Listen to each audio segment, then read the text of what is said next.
وما أنفقتم من نفقة أو نذرتم من نذر فإن الله يعلمه وما للظالمين من أنصار۔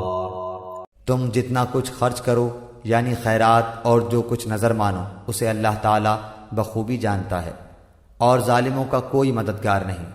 إن تبدوا الصدقات فنعما هي وإن تخفوها وتؤتوها الفقراء فهو خير لكم ويكفر عنكم من سيئاتكم والله بما تعملون خبير۔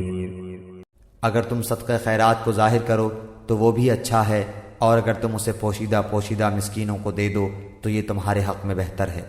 اللہ تعالیٰ تمہارے گناہوں کو مٹا دے گا، اور اللہ تعالیٰ تمہارے تمام اعمال کی خبر رکھنے والا ہے۔ ليس عليك هداهم ولكن الله يهدي من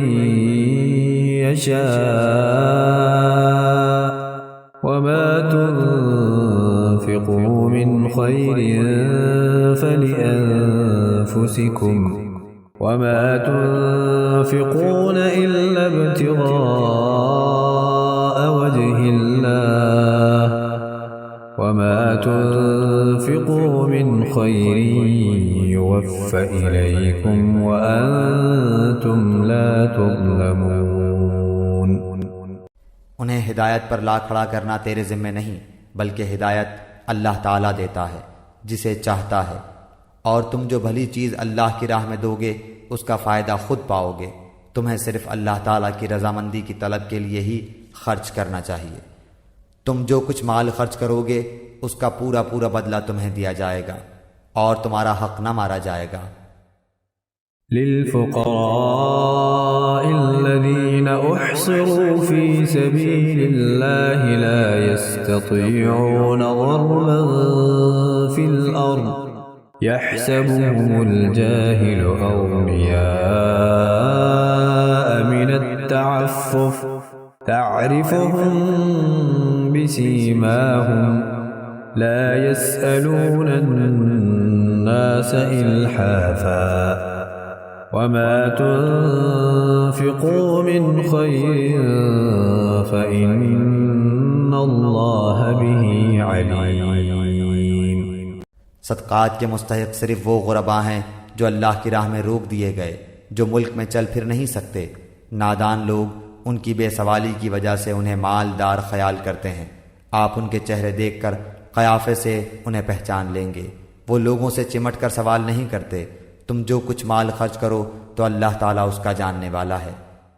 الذين ينفقون أموالهم بالليل والنهار سرا وعلانية فلهم أجرهم عند ربهم ولا خوف عليهم ولا هم يحزنون۔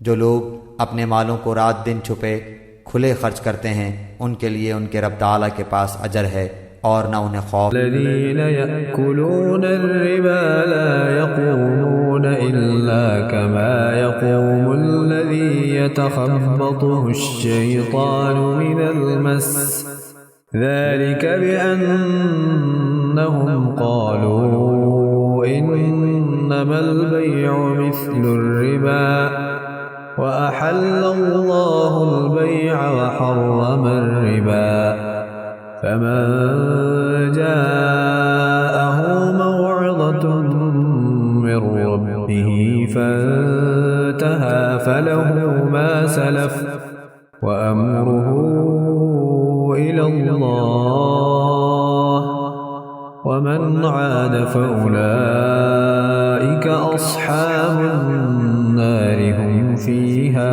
خالدون۔ سود خور لوگ نہ کھڑے ہوں گے مگر اسی طرح جس طرح وہ کھڑا ہوتا ہے جسے شیطان چھو کر خپتی بنا دے، یہ اس لیے کہ یہ کہا کرتے تھے کہ تجارت بھی تو سود ہی کی طرح ہے، حالانکہ اللہ تعالیٰ نے تجارت کو حلال کیا اور سود کو حرام۔ جو شخص اپنے پاس آئی ہوئی اللہ تعالیٰ کی نصیحت سن کر رک گیا، اس کے لیے وہ ہے جو گزرا اور اس کا معاملہ اللہ تعالیٰ کی طرف ہے، اور جو پھر دوبارہ حرام کی طرف لوٹا وہ جہنمی ہے۔ ایسے لوگ ہمیشہ ہی اس میں رہیں گے۔ يمحق الله الربا ويربي الصدقات والله لا يحب كل كفار أثيم۔ اللہ تعالیٰ سود کو مٹاتا ہے اور صدقے کو بڑھاتا ہے، اور اللہ تعالیٰ کسی ناشکرے اور گنہگار سے محبت نہیں کرتا۔